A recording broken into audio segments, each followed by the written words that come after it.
নিজের ভালোবাসা প্রমাণ করতে কখনো হাত কাটা, গলায় দড়ি দেওয়া, বিষ খাওয়া, রাগ করে বাড়িতে ভাত না খাওয়া কিংবা কারোর বিছানায় যাওয়া এটা করবেন না। মনে রাখবেন, প্রকৃত ভালোবাসা এরকম করে আসে না বা প্রমাণ করা যায় না। নিজের ব্যক্তিগত সমস্যার কথা খুব সহজে যাকে তাকে বলে ফেলবেন না। আপনি ভাবতে পারেন সমস্যাগুলো অন্যের কাছে বলে সমাধান পাবেন, কিন্তু না, এতে হিতের বিপরীত হতে পারে।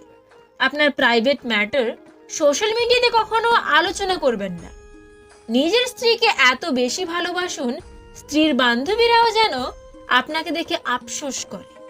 উকিল চায় আপনি ঝামেলায় পড়ুন, ডাক্তার চায় আপনি অসুখে পড়ুন, পুলিশ চায় আপনি বেআইনি কাজ করুন, ইলেকট্রিশিয়ান চায় আপনার বাড়ির ওয়্যারিং জ্বলে যাক, বাড়িওয়ালা চায় আপনি যেন জীবনে বাড়ি করতে না পারেন, মুচি চায় আপনার নতুন জুতো ছিঁড়ে যাক, ব্যাংকার চায় আপনি টাকা নিয়ে ঋণগ্রস্ত হন, প্রাইভেট টিউটর চায় আপনার সন্তান পাঠ্যপুস্তকের পড়া একটু কম বুঝুক, শুধুমাত্র চোর চায় আপনি ধনী হন আর মহাসুখে নাক ডেকে ঘুমান। অতএব চোরই আপনার প্রকৃত বন্ধু, এটা কিন্তু প্রমাণিত। কারোর দিকে আঙুল তুলে কথা বলার আগে সবসময় মনে রাখবেন, বাকি তিনটা আঙুল কিন্তু আপনার দিকে ইশারা করে। তাই অন্যকে বিচার করার আগে নিজেকে 3বার বিচার করুন। কিছু মানুষ সম্পর্ক রাখে শুধু সুযোগ সুবিধা নেবে বলেই। ঘরের লোক শত্রু হলে আপনি জীবনে কখনো শান্তিতে বাঁচতে পারবেন না। কাঁটা থেকে বাঁচার জন্য যেমন পায়ে জুতো পরা উচিত, সারা পৃথিবীতে কার্পেট বেছানোর দরকার নেই, ঠিক তেমনি যদি তুমি শান্তি চাও তাহলে নিজেকে বদলানোর চেষ্টা করো, অপরকে নয়। শ্বশুরবাড়ির সব লোক যেমনই হোক না কেন, যদি স্বামী ভালো হয় কখনোই আফসোস করবেন না। এত নিঃশ্বাসের মাঝে 2-1 জন নিঃশ্বাস নেওয়া বন্ধ করে দিলে কারণ আসলে কিছুই যায় আসে না, একটুও না। মানুষ বিখ্যাত অথবা কুখ্যাত ব্যক্তিদেরকেই মনে রাখে, কিন্তু যারা মাঝখানে থাকে তাদেরকে কেউ মনে রাখে না। আগ বাড়িয়ে কখনো কারোর খবর নিতে যেও না, তাহলে লোকে তোমায় সস্তা ভেবে আর কখনোই গুরুত্ব দেবে না। যতই সুখে থাকো না কেন, হারিয়ে যাওয়া প্রিয় মানুষটার কথা মনে পড়লে চোখে জল আসবে। প্রত্যেকের জীবনে প্রেম আসে, কারোর জীবনে ফুল হয়ে তো কারোর জীবনে কাঁটা হয়ে। এত মায়া করলে চলবে না, খুব প্রিয় জিনিসকেও ছুঁড়ে ফেলার সাহস রাখতে হবে। চুপ থাকার সবচেয়ে বড় সুবিধা হলো উত্তরটা আপনার হয়ে কেউ না কেউ দিয়ে দেবেই, হয় মানুষ নয় সময়। আজকাল মানুষ মজা কম করে, মজার ছলে অপমানটাই বেশি করে। মনোবিজ্ঞান বলে, যে পথে আপনার ভয় সেই পথে হাঁটাটাই ভালো, সেটা আপনাকে আরো বেশি অভিজ্ঞ করে তুলবে। বিবাহিত জীবনের শারীরিক দূরত্বের থেকে যদি মানসিক দূরত্ব বেশি থাকে, তবে তার অর্থ এই যে আপনি আপনার বিবাহিত জীবনে একজন অসুখী মানুষ। ভালোবাসা আর মৃত্যু দুটোই নিমন্ত্রণবিহীন অতিথি। একজন এসে নিয়ে যায় মন, আর একজন এসে নিয়ে যায় জীবন। মানুষগুলো কেমন যেন হয়ে গেছে, কেউ প্রয়োজন ছাড়া খোঁজও নেয় না, সময়ের হাত থাকে না, তবুও মাঝে মাঝে এমন ভাবে থাপ্পড় মারে সারা জীবন শিক্ষা হয়ে যায়। যেখানে মেয়েরা দুঃখ পায় সেখানেই তারা হৃদয় দিতে প্রস্তুত। মানুষ বড়লোক হলে ভুলে যায় সেও একদিন গরিব ছিল, টিচার হলে ভুলে যায় সেও একদিন স্টুডেন্ট ছিল। ঠিক তেমনি অধিকাংশই নারীরা শাশুড়ি হলে ভুলে যায় যে সেও একদিন বৌমা ছিল। কাউকে ঠকিয়ে বাড়তি কিছু পেয়ে আনন্দে আত্মহারা হওয়ার আগে নিজের ঠকার হিসেবটাও মাথায় রাখবেন। বাপের বাড়িতে বাবা মা শুধু গুণ দেখে, আর শ্বশুর বাড়িতে খোঁজে শুধুই দোষ। বাপের বাড়ি আর শ্বশুর বাড়ির মধ্যে পার্থক্য এটাই। লতা মঙ্গেশকরের বলে যাওয়া শেষ কথা, এই দুনিয়াতে মৃত্যু ছাড়া আর কোনো কিছুই সত্য নয়। এই পৃথিবীর সবচেয়ে দামি কোম্পানির গাড়ি আমার গ্যারেজে দাঁড়িয়ে আছে, তা সত্ত্বেও আজ আমাকে হুইল চেয়ারে বসিয়ে দেওয়া হয়েছে। আমার কাছে এই পৃথিবীর প্রত্যেকটা জিনিস আর রং আছে, মূল্যবান কাপড়, শাড়ি, দামি জুতো, এছাড়া অনেক নামি দামি জিনিস রয়েছে, কিন্তু আজ আমাকে একটা ছোট গাউন পরিয়ে দেওয়া হয়েছে, যেটা আমাকে হাসপাতাল থেকে দেওয়া হয়েছে। আমার ব্যাংক অ্যাকাউন্টে অনেক টাকা রয়েছে, কিন্তু ওই টাকা আজ আমার আর কোনো কাজে আসছে না। আমার ঘর এক মহলের মতো মনে হতো, কিন্তু আজ আমি হাসপাতালের এক ছোট বেডে পড়ে আছি। আমি পৃথিবীর 5টা সবচেয়ে বড় 7 স্টার হোটেল থেকে ঘুরে এসেছি, কিন্তু আজ আমাকে হাসপাতালের এক কামরা থেকে অন্য কামরায় স্থানান্তরিত করা হয়েছে। এক সময় ছিল যখন প্রত্যেক দিন 7 জন হেয়ার স্টাইলিস্ট আমার চুল পরিষ্কার করতে আসতো, কিন্তু আজ আমার মাথায় চুল নেই। আমি পৃথিবীর বিভিন্ন 5 স্টার হোটেলে খাবার খেয়েছি, কিন্তু আজ দিনে 2টো ক্যাপসুল আর রাতে একটা বটি খেয়ে আমাকে আহার সম্পূর্ণ করতে হচ্ছে। আমি বিভিন্ন ধরনের প্লেনে করে পুরো পৃথিবী যাত্রা করেছি, কিন্তু আজ হাসপাতালের 2জন নার্সই আমাকে ঘোরাতে সাহায্য করছে। কোনো প্রকারের সুবিধা আজ আমাকে সাহায্য করতে পারছে না। কোনো ধরনের আরাম আজ আর আমি নিতে পারছি না। শুধু কিছু সংখ্যক মানুষের প্রার্থনা, তাদের মুখ, তাদের একটু ভালোবাসা আমাকে এখনো বাঁচিয়ে রেখেছে। এই হলো জীবন।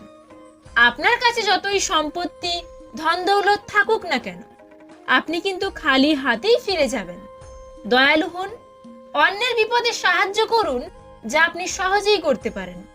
টাকা আর ক্ষমতায় থাকা লোকগুলোর থেকে নিজেকে সরিয়ে ফেলুন। নিজের কাছের মানুষগুলোকে ভালোবাসুন।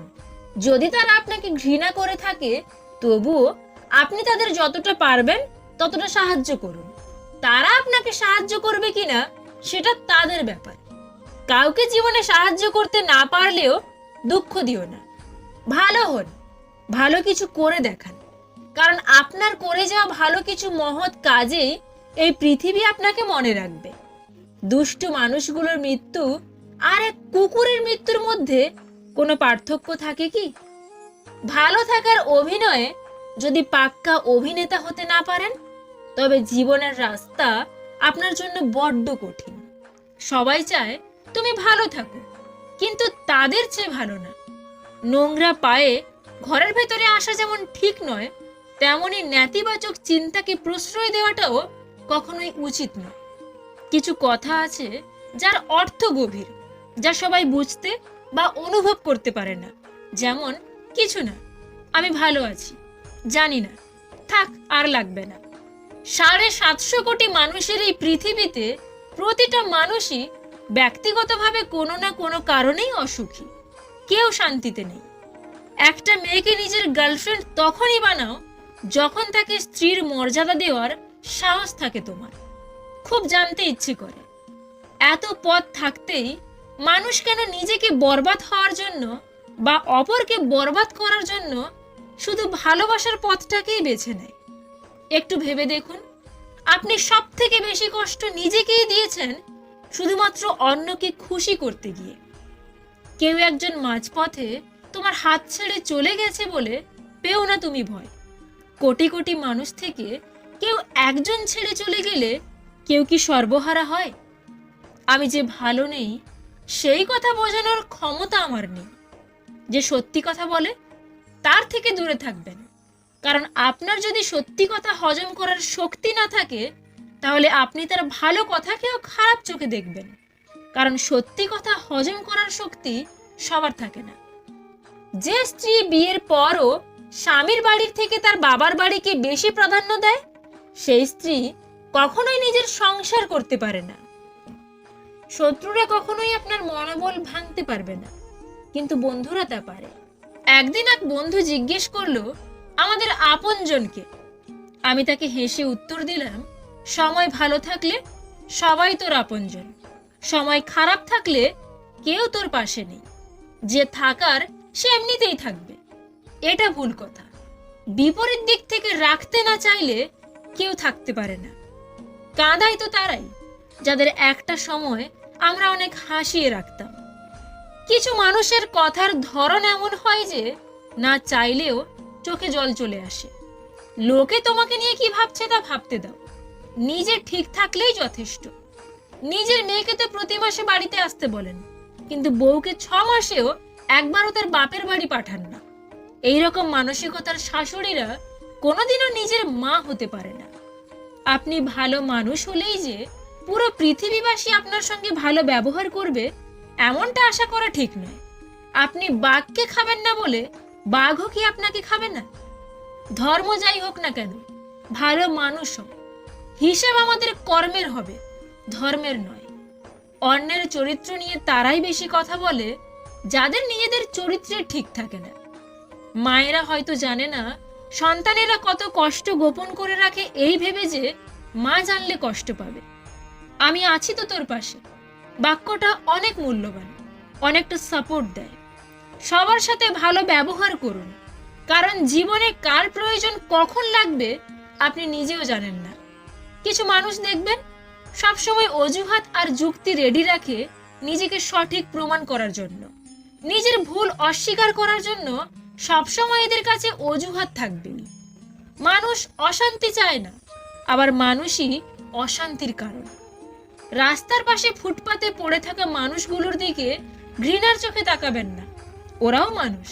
ফুটপাতে আছে বলে কুকুর না, হয়তো আপনার মতো সোনার চামচ মুখে নিয়ে ওদের জন্ম হয়নি, এটাই শুধু পার্থক্য। কাউকে ডিপ্রেশনে আছি বললেই ভাবে প্রেমে ধোকা খেয়েছি। কেন রে, প্রেম ছাড়া কি দুনিয়াতে ডিপ্রেশনের আর কোনো কারণ থাকতে পারে না? সময় কারোর জন্য থেমে থাকবে না, তাই সময়ের সাথে নিজেকে মানিয়ে নিতে শেখো। মেয়ে হয়ে জন্ম নেওয়া সহজ, কিন্তু মেয়ে হয়ে বেঁচে থাকা অনেক কষ্টের। হাসতে গেলেও ভাবতে হয়, কাঁদতে গেলেও ভাবতে হয়। মেয়ে থেকে বউ হয়ে ওঠা সহজ কাজ নয়। বাবার বাড়িতে দেখা স্বপ্নগুলো শ্বশুর বাড়ির চৌকাঠের বাইরে রেখে দিয়ে আসতে হয়। তোমার সম্পর্কে তোমার অবর্তমানে কিছু মানুষ তোমাকে যা বলে তা জানলে তুমি হয়তো অনেক মানুষের সাথেই ওঠা বসা বাদ দিয়ে দিতে। ক্ষমাই যদি না করতে পারো তবে ভালোবাসো কেন? মানুষ তখনই ভালো করে কাজ করতে পারে যখন সে জানে তার লক্ষ্যটা কি এবং কেন তাকে সেটা অর্জন করতে হবে। অনেক টাকার মালিক হওয়ার স্বপ্ন না দেখে বরং ছোট ছোট সুখের সন্ধানে বেরিয়ে পড়ুন, দেখবেন দুঃখ ধারে কাছেও ঘেঁষতে পারবে না। অনেক সময় অনেক কথাই আমাদের ভেতরটাকে ভেঙে চুরমার করে দেয়, তবুও এমন ভান করতে হয় যেন কোনো ব্যথাই হয়নি। সহ্য ক্ষমতা অনেক বড় একটা গুণ, আর এটাকে নিজের মধ্যে প্রাপ্ত করা খুব কঠিন। যাদের রাগ বেশি তারা রাগের মাথায় অনেক কিছু বলে, কিন্তু রাগ কমে গেলে তারাই সব থেকে বেশি কষ্ট পায়। আগে মেয়েরা ভয় পেত শাশুড়ি কেমন হবে, আর এখন শাশুড়ি ভয় পায় বৌমা কেমন হবে।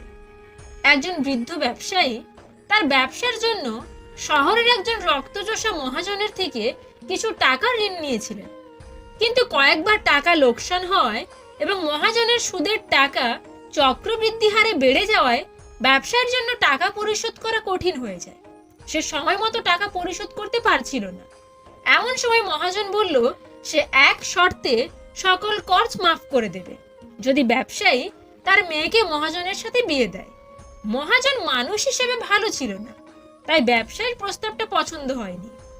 তখন মহাজন বলল, ঠিক আছে, তাহলে চলুন আমরা আপনার বাগানে থাকা সাদা এবং কালো নুড়ি পাথর দিয়ে একটা ভাগ্য পরীক্ষা করি। আমি এই বাগানের পাথরের রাস্তা থেকে একটা সাদা এবং একটা কালো পাথর নিয়ে ব্যাগে রাখবো। সেখান থেকে আপনার মেয়ে একটা পাথর তুলবে। যদি সে কালো পাথরটি তোলে তবে সে আমাকে বিয়ে করবে এবং আপনার সব ঋণ আমি ছেড়ে দেব, এবং সে যদি সাদা পাথরটি তোলে সেক্ষেত্রেও আমি আপনার ঋণ মুকুব করে দেব, কিন্তু আপনার মেয়েকে আমাকে আর বিয়ে করতে হবে না। এমন সময় মহাজন যখন বাগানের রাস্তা থেকে নুড়ি পাথর থলেতে রাখার জন্য তুলছিল, তখন মেয়েটা দেখে ফেলে যে মহাজন একটা সাদা এবং একটা কালো পাথরের বদলে দুটোই কালো পাথর নিয়ে ব্যাগে রেখেছিল। এই অবস্থায় মেয়েটার সামনে তিনটা পথ ছিল। 1, ব্যাগ থেকে পাথর বাছাই করতে অস্বীকার করা। 2, ব্যাগ থেকে উভয় নুড়ি পাথর বের করে নিয়ে মহাজনের ষড়যন্ত্র প্রকাশ করে ফেলা। 3, ব্যাগে দুইটাই কালো পাথর আছে জেনেও একটা পাথর তুলে বাবার স্বাধীনতার জন্য নিজেকে উৎসর্গ করা। কিন্তু এই প্রতিটা পদক্ষেপেই তার এবং তার বাবার জন্য বিপদ ডেকে আনত। কিন্তু মেয়েটি যা করলো তাতে মহাজন বোকা বনে গেল। মেয়েটা ব্যাগ থেকে একটা পাথর বের করে সেটা দেখার আগেই অজ্ঞাতবশত হাত থেকে পাথরের রাস্তায় ফেলে দিল এবং এমন ভান করলো যেন পাথরটি দুর্ঘটনাক্রমে নিচে পড়ে গেছে এবং রংটি দেখার সুযোগ হয়নি। সে মহাজনকে বলল যে, দেখুন তো কি বোকার মতো কাজ করলাম, পাথরের রংটি দেখার আগেই হাত থেকে পড়ে গেল।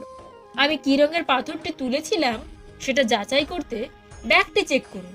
ব্যাগে যেহেতু দুটোই কালো পাথরই ছিল, তাই মহাজনের শর্ত মোতাবেক পড়ে যাওয়া পাথরটি সাদা হওয়ার কথা। এভাবেই মেয়েটি এবং তার বাবা মহাজনের ছলচাতুরি থেকে রক্ষা পেল। সবসময় কঠিন পরিস্থিতি থেকে বের হওয়ার উপায় থাকে, শুধু মাথা ঠান্ডা করে একটু আউট অফ দ্য বক্স চিন্তা করতে হয়। আমাদের যে অপশনগুলো দেওয়া হয়েছে এর বাইরেও অপশন থাকতে পারে। তুমি যদি ভাবো তুমি অসুখী, তাহলে পৃথিবীতে কারোর সাধ্য নেই তোমাকে সুখী করার। কিন্তু তুমি যদি হাজার কষ্টে থেকেও নিজেকে সুখী বলে মনে করো, তাহলে পৃথিবীর কেউ হাজার চেষ্টা করলেও তোমাকে অসুখী করতে পারবে না। কারোর টাকা পয়সা দেখে আমি তাকে সম্মান করি না, তার ব্যবহার দেখে আমি তাকে সম্মান করি।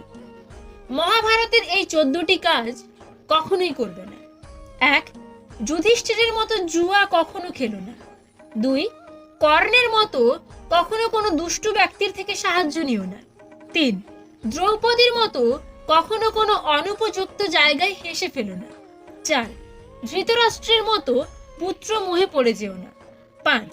দ্রোণাচার্যের মতো অর্ধ সত্যে কখনো বিশ্বাস রেখো না। 6. পাণ্ডুর মতো কাজের কাছে কখনো নিজেকে বশীভূত করে ফেলো না। 7. গান্ধারীর মতো কখনো কোনো অন্ধ ব্যক্তিকে অনুসরণ করতে যেও না। 8. কুন্তির মতো নিজেকে কখনো অনুচিতভাবে প্রয়োগ করো না। 9. ভীষ্মের মতো অনুপযুক্ত প্রতিজ্ঞাতে নিজেকে কখনো বেঁধে ফেলো না। 10. দুর্যোধনের মতো অনুচিতভাবে নিজেকে কখনো গরম করে ফেলো না। 11. দুঃশাসনের মতো নারীকে কখনো অপমান করো না। 12. অশ্বত্থামার মতো নিজেকে কখনো অনিয়ন্ত্রিত করে ফেলো না। 13. পরীক্ষিতের মতো ক্রোধে এসে অনুচিত কাজ করে ফেলো না। 14. শল্যের মতো কাজে নিরুৎসাহ করা বন্ধুর থেকে সঙ্গত ছেড়ে দেওয়াই ভালো। এই 5টি কাজ অবশ্যই করবেন। 1. শ্রীকৃষ্ণের মতো ধর্মের সাথে থাকুন আর ধর্মকে ভালোবাসুন। 2. বিদুরের মতো স্পষ্টবাদী আর শুভ চিন্তাবাদী ব্যক্তি হয়ে থাকুন। 3. অভিমন্যুর মতো বীর হন। 4. ঘটোৎকচের মতো ধর্মের কাজে বলিদান দিন। 5. অর্জুনের মতো নিজের লাগামকে ভগবানের হাতে সঁপে দিন। আমাকে যে যা বলে শুধু চুপ করে শুনি, কারণ জবাব দেওয়ার অধিকার শুধু সময়কেই দিয়ে রেখেছে। সবাই সবকিছুর ভাগ নিলেও কষ্টের ভাগ কেউ নেয় না। সবার সাথে কথা বলতে ভালো লাগে না, কিন্তু যার সাথে কথা বলতে ভালো লাগে সেই তো বোঝে না। জীবন থেকে একটা জিনিস শিখলাম, চাইলেই সবার আপন হওয়া যায় না। এ কেমন দুনিয়া, একা একা কাঁদলে কোনো দোষ নেই, কিন্তু একা একা হাসলে বলে এ শালা পাগল। দূর থেকে যা সুন্দর লাগে তাকে দূরেই থাকতে দাও, কাছে আসলে হয়তো সেরকম সুন্দর নাও লাগতে পারে। কিছু হয়নি শোনার পরও আরে বল না কি হয়েছে, এমন একজন বন্ধু থাকা খুব প্রয়োজন। তো বন্ধুরা, ভিডিওটা ভালো লেগে থাকলে প্লিজ একটা লাইক করে দিও, কারণ তোমাদের একটা লাইক আমাকে পরবর্তী ভিডিও বানাতে অনেকটা মোটিভেট করে। আর এই ভিডিওটা সবার সঙ্গে শেয়ার করে দিও। Wish you all the very best. Bye by.